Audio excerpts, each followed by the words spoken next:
ગુજરાત સરકારે બજેટમાં લેબગ્રોન ડાયમંડના વિકાસ માટે કરેલી ફાળવણીને દિનેશ નાવડિયાનો આવકાર. સુરતના જાણીતા હીરા ઉદ્યોગપતિ દિનેશ નાવડિયાએ બેલ્જિયમ ખાતેથી ટેલિફોનિક વાતચીતમાં જણાવ્યું હતું કે રાજ્યના નાણામંત્રી શ્રી કનુભાઈ દેસાઈએ આજે રજૂ કરેલા ગુજરાત સરકારના અંદાજપત્રમાં સુરતમાં વિકાસ પામેલા લેબગ્રોન સિન્થેટિક ડાયમંડના વિકાસ માટે સેન્ટર ફોર એક્સલન્સની સ્થાપના કરવાની જાહેરાત કરી છે. આ જાહેરાતની સાથે તેમણે આગામી વર્ષ માટે કુલ ₹7 કરોડની રકમની જોગવાઈ કરી છે.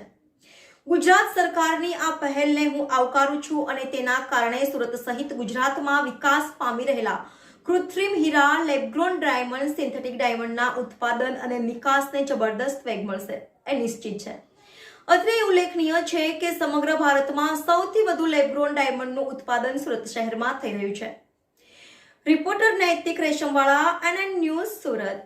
ગુજરાત સરકારનું 24-25નું આજે જે બજેટ રજૂ કર્યું તેને હું ડાયમંડ ઇન્ડસ્ટ્રી વતી આવકારું છું. ખાસ કરીને ગુજરાતના વિકાસશીલ મુખ્ય પ્રધાન શ્રી ભૂપેન્દ્રભાઈ પટેલ અને એમના કેબિનેટના સહયોગી શ્રી નાણામંત્રી કનુભાઈ દેસાઈએ જે પ્રમાણે ગુજરાતના ડેવલપમેન્ટ માટે, ઇન્ડસ્ટ્રી માટે, ઇન્ફ્રાસ્ટ્રક્ચર માટે, શૈક્ષણિક માટે, આરોગ્ય માટે જે જોગવાઈઓ કરી છે એ ગુજરાતની હિસ્ટ્રીની અંદર ફર્સ્ટ ટાઈમ છે.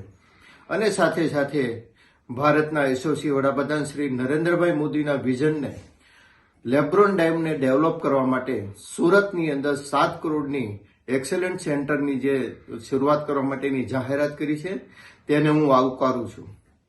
પરંતુ શૈક્ષણિક ક્ષેત્રે ખૂબ મોટી જાહેરાતો કરી.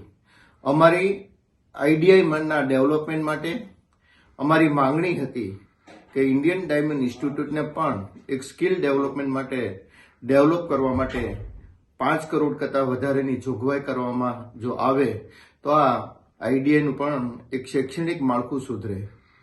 ફરી મારી વિનંતી છે કે આ પૂરક બજેટની અંદર આઈડીઆઈ માટે કંઈક ફાળવણી કરે જેથી કરીને ડાયમંડ ઇન્ડસ્ટ્રીને કંઈક આપ્યું હોય એવું અમને લાગશે.